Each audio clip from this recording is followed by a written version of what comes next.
This week on Arts InSight, a fashion designer's sculptural forms transform a Houston home. I think once Dominique de Menil met Charles James and became privy to his work, she immediately saw him as an artist. A composer reconciles seemingly incompatible musical genres. What really is appealing to me is to try to make that music congeal into an organic whole. A stripped-down version of classical dance. I think in the end, it really is a process of discovery for all of us. And techno music returns to its birthplace. It's their pilgrimage to the source of this music. I'm Ernie Manous. All this and more on Arts InSight.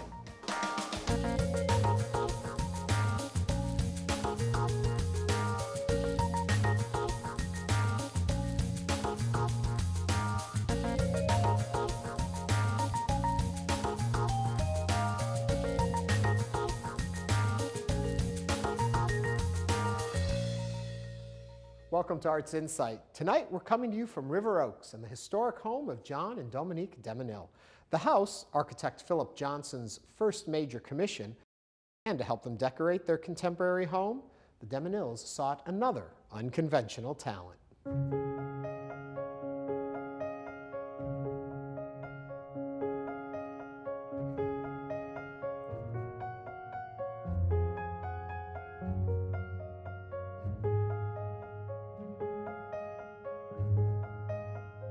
Charles James is considered one of America's first couturiers, perhaps America's only couturier, and he rose to prominence during the 1940s and 50s with his very avant-garde fashion designs. James had created this theory of a wall of air between the body and fabric. He felt it was one of his greatest achievements as a fashion designer. So a wall of air, thinking about proximity, relationships between people, architecture, and this idea in James's fashion design itself. John and Dominique de Menil were art collectors. They came from France and they arrived in the United States in the 1940s, settling in Houston in 1944. I think once Dominique de Menil met Charles James and became privy to his work, she immediately saw him as an artist. The exhibition opens up with this stunning dress, this red concert gown. James often referred to it as the March of Dimes dress. It's approximately from 1949. It was designed for a March of Dimes gala. It's an excellent example of James's work. It's a fusion of Victorian design aesthetics and forms with a very sort of modern, artistic, forward-looking mashup of materials. One of the earliest pieces in the collection is a reefer coat from 1947. It's a beautiful example of this idea of a wall of air. It drapes away from the body in the back, creating that space between the body and the fabric. Another dress in the exhibition is called the Infanta cocktail dress. It is a brown, not a usual color for a cocktail dress. So this was very James again, sort of unusual colors one wouldn't expect. There's a gorgeous ball gown known as the bustle dress. And it is, again, this interesting combination of materials with sort of a brown wool crepe bustle wrapped around the back of the dress, very Victorian again. And then you have this unusual mix of colors and materials, velvet with brown wool, and then satin. So again, his sort of unusual mix of materials with colors, and then historical references that make his garments so unique. So in the de Menil home, James not only created furniture for the house, but he also intervened in the structures of the house, not necessarily architecturally, but on the surface of them. He sort of wallpapers with felt that he's dyed butterscotch, intense fuchsia, even just plain white felt. And it creates a texture and sort of a richness of color that I don't think one would achieve otherwise with paint. I was always, again, obsessed with the idea of the antique, the old, something that has a patina to it. So the colors are slightly dirty. And in the hallway, he uses a bubblegum pink. And then in her dressing room, he paints a beautiful checkerboard of airy colors: aqua, pale blue, gray. And these are some of the color introductions that he brings into the house on the structural surfaces.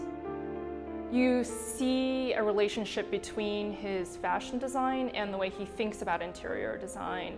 James was obsessed with the curve. He was obsessed with the idea of the female body and its curvature. And this is very much exemplified in the pieces of furniture you see in the exhibition, one of which is a chaise longue. And again, these sort of refined materials combined with the rough hewn. So the legs are done out of a wrought iron, but the shape is like a female body. There is the lip sofa, perhaps Charles James's most iconic piece of furniture.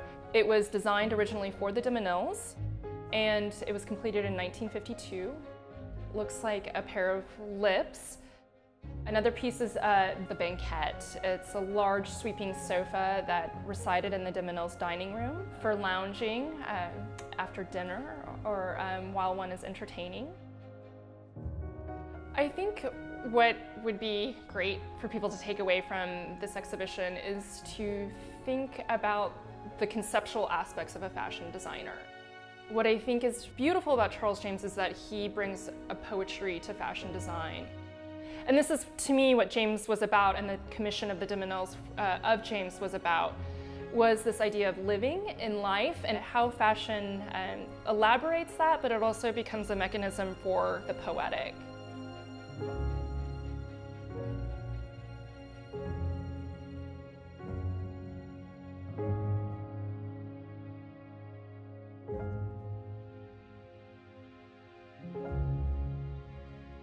Special exhibition of Charles James fashion designs opened the newly renovated Costume Institute at the Metropolitan Museum in New York. It runs through August 10th. And you can check out the Menils exhibit through September 7th. And here to tell us more about what's happening at the Menil is Vance Muse. Hello there, Vance. Hello, Ernie. So if you're in the area, people know a lot is going on at the compound. So a lot's happening. We have, it may look just like a parking lot renovation, but it is actually a green gateway into the Menil, which is kind of intriguingly hidden from the street. You don't quite see it. It's tucked away by design. So this opens it up a little bit and makes a much more navigable entrance to the Menil with very green technologies and water saving and all the right things. Beautiful landscaping by Michael van Valkenburg. This pathway takes you past what to the left will be a new cafe, Bistro Menil, opening right around Labor Day. Yeah. It's under construction now. It is a bungalow. It's a Menil bungalow being built from the ground up. How much thought goes into deciding to expand what you have right now on the compound? Extremely carefully. What's happening now was actually outlined very carefully by David Chipperfield, an architect. So we are implementing that plan after years of studying that plan, which takes into account the neighborhood, the transportation, the mass transportation, the growth of Houston, which is booming right now, the quality of life, green issues are very important to us. And so it's coming together, I think, very, very carefully with the thought for quality of life in the city. And now we have a cafe, which is really, it's a civic story, I think. There'll be something, a wonderful meeting place, open when the museum's open and beyond. Richmond Square, a part of that is leaving us, and in its place is? Well, this is very exciting too. Ground will be breaking this fall on the Menil Drawing Institute, which will be the first freestanding building in the United States devoted to works on paper, which is a hugely growing part of our collection, many museums' collections, which presents challenges because the Menil is famous for natural light, which we control very carefully in our Renzo Piano building. This building, designed by a firm in Los Angeles called Johnson Mark Lee, has to be very careful with light because light is kind of the enemy of works on paper. Right. They're very fragile. This will be, it's a low-rise building near Sage Palmby Gallery where the back third of those apartments are. When do we expect to see this whole phase finished? The MDI, as we call it, the Menil Drawing Institute, will open in the fall, late 2017. To find out more about everything that's going on at the Menil, current and future, where do they Absolutely. visit? Menil.org is where I would go, menil.org. We're even redoing our website, so there's a lot going on. Thank you very much. Yeah, thank you. Good to see you. Up next, raised in a household decidedly split between pop and Baroque music, Los Angeles pianist Billy Childs was practically fated at birth to bring these two genres together.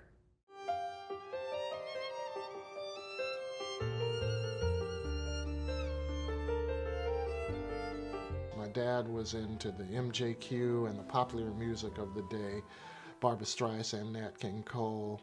My mom was into like the Baroque music, like Bach, Haydn, Handel, Scarlatti. What really is appealing to me is to try to make that music congeal into an organic whole. Having been born and raised and living in Los Angeles, I kind of live under the tyranny of good weather.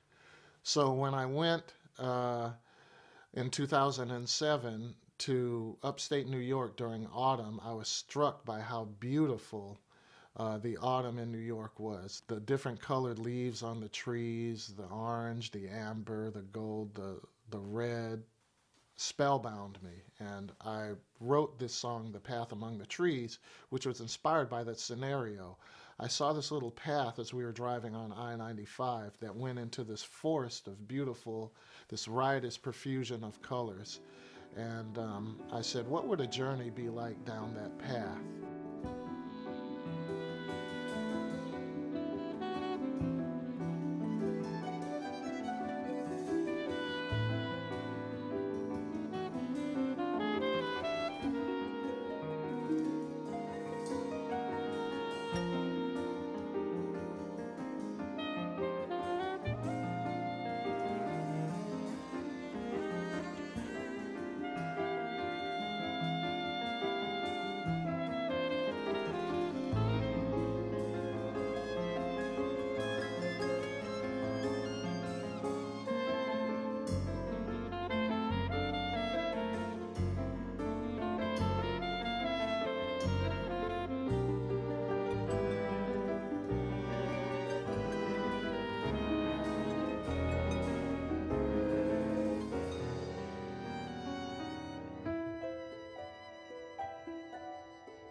To me, there's like a lot of different ways you can compose. You can compose as an impressionist, observing the outside world and writing your impressions of it, or you can be an expressionist, writing from the innermost, darkest places of your soul.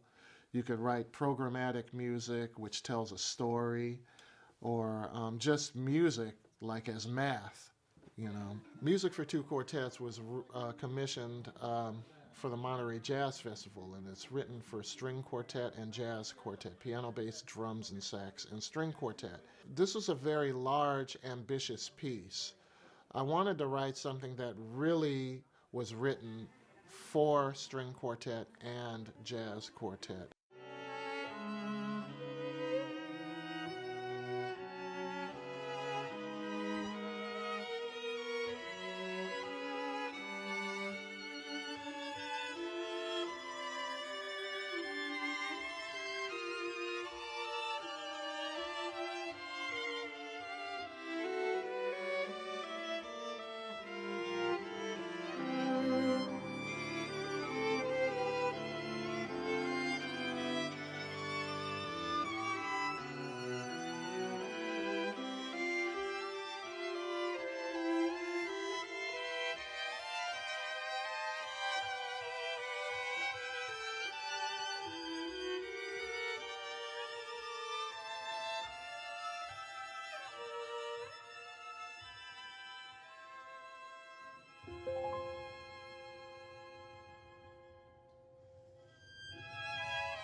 To find out more about Billy, visit billychilds.com.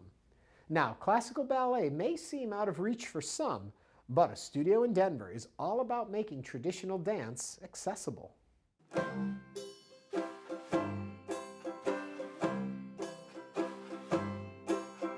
It's a really organic process rather than having this really strong structure. We just move into the conversation and see what fits and what feels natural. So we're not necessarily telling a narrative story in the tradition of Swan Lake or Sleeping Beauty, but all that technique underlies it, and it becomes a more emotional journey, a more psychological journey rather than a direct narrative.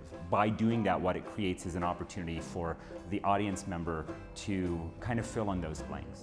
Something that I noticed in watching the rehearsal was that you keep the entire company here while you're creating the piece, as opposed to calling maybe just those 3 or 4 dancers that you have working. Why do you make that decision as a company? When I'm creating a new work like this one, where I'm kind of fleshing out the narrative while I'm creating with them, it really helps me to kind of see who I have available. Sometimes I'll make a discovery mid-process in a movement that this particular character or this particular person has a role in it that I didn't foresee. They're my biggest inspiration. So keeping that energy going and keeping that sense of journey together is really important to me. I think in the end, it really is a process of discovery for all of us. The new full-length ballet, A Gothic Folktale, is the result of Wonderbound's latest discovery process. A Gothic folktale really has been an evolving idea. And it is what we would call a Mongo collaboration. Mongo, because in addition to its 11 dancers, Wonderbound's Faye and Eamon enlisted the creative energy and talent of an illusionist and a musician to help craft its latest ballet. A sound that is at once old and new. That's what musician Jesse Manley strives for when creating music.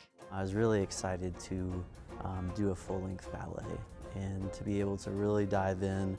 I just knew I was going to evolve a lot as an artist. I immediately had a couple ideas in mind about music I thought would fit.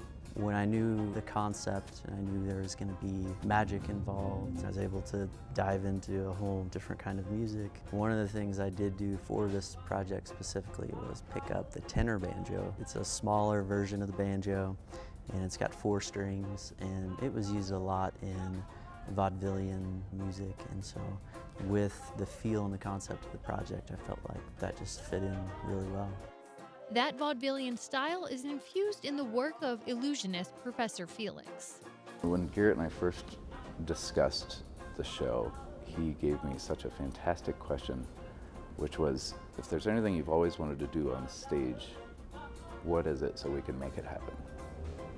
And that is a fantastically exciting element of what we're doing. My greatest trick is turning adults into children, just taking people away from their daily lives and putting them somewhere else, even for just a moment. Costume designer Rachel Krast stitched together the magic, mood, and mysticism established by Gothic folktale's other elements. In Gothic, we have lots of different elements from lots of different eras. This jacket is for one of our dancers. He is supposed to be kind of like the producer of this vaudevillian magician show. It's made to be a little more imposing, to show that authority, and to be also very regal and elegant. Visually, you can kind of expect a lot of different textures. We're really big on volume and movement here, so there'll also be a lot of very velvety fabrics and lots of different surprises. Traditionally, dance companies present works once every few months. Wonderbound challenged itself to explore how it could not only reach audiences more frequently, but also engage with the community. With that goal in mind, Wonderbound, formerly Ballet Nouveau Colorado, relocated to an unconventional dance space in Denver. I think the fact that it used to be a car garage and now there's dancers in it, you see this amazing sense of awe as people walk by, expecting to just see a bunch of cars parked there, right? But instead, what they found is human beings that are working together to create something. And in the traditional reality that we were functioning in, we were only coming in contact with the community on a once every couple month basis. And we asked the question, what if we could be coming in contact with the community every single day? We're surrounded by 3 homeless missions, and our audience on a daily basis is the homeless, and they will stand outside our garage doors for hours, and they'll clap, and they'll bring their friends from the neighborhood, and it gives them something that they desperately need, and I think it can promote hope. Moving downtown, moving into this garage space where we can open the doors and let people see the work that we're doing might create inspiration for them, add a little beauty to their lives where maybe they need a little beauty, but also engage in a deeper, a more subtle conversation about how we're all connected in a community. And that's what dance comes from. It comes from coming together. It is something that's meant to be shared. For more information, visit wonderbound.com. And finally tonight, the city of Detroit is often referred to as the Motor City and is well known as the home of Motown. But you might be surprised to learn that Detroit was also instrumental in the early development of techno music.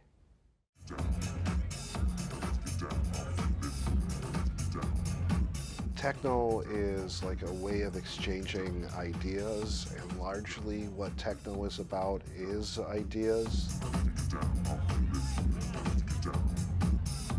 It was a largely instrumental music, which was kind of unheard of at the time. Everything had lyrics in it, and everything in popular music or even underground music always had lyrics in it.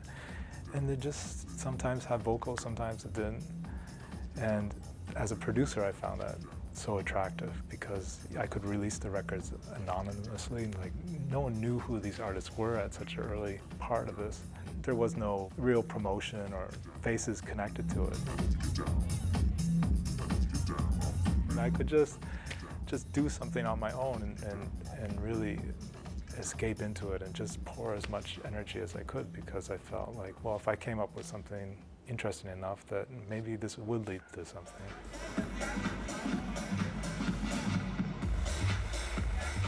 When I heard it, it sounded like the future to me, and like the lyrics would go through my head over and over again. It really just felt like it was cooler than Blade Runner. It like described like the future, like this gritty future to me, you know, and this search to find a new place to go with your mind now that you're kind of like experiencing the apocalypse. You know, it's like, you know, I feel like in a lot of ways, you know, Detroit is like like the city of the future. I started this sound. I kind of coined the term techno music, and it started way back in the early '80s. And I think that Detroit's claim to fame is that this music Detroit is the birthplace of what we call techno music, and I think Detroit is famous worldwide. The edge that the city of Detroit has adds a grit to the tone. So whether it's house music or techno or even hip hop that comes from Detroit, it still has like this edge. You know, it's more intangible, but it's like this rawness that is like, you can just feel that it's real.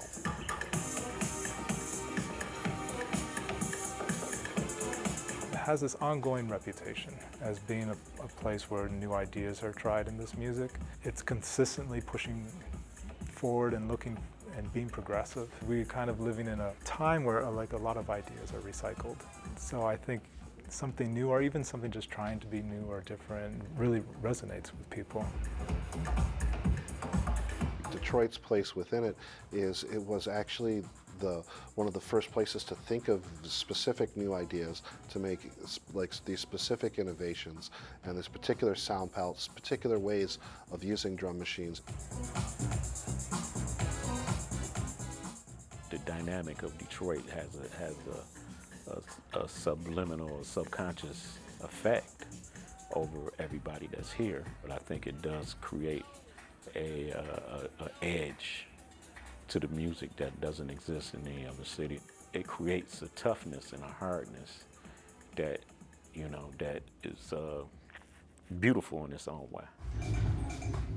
For more on Detroit's techno scene, go to movement.us. From the Menil House in River Oaks, that's a wrap for this edition of Arts InSight.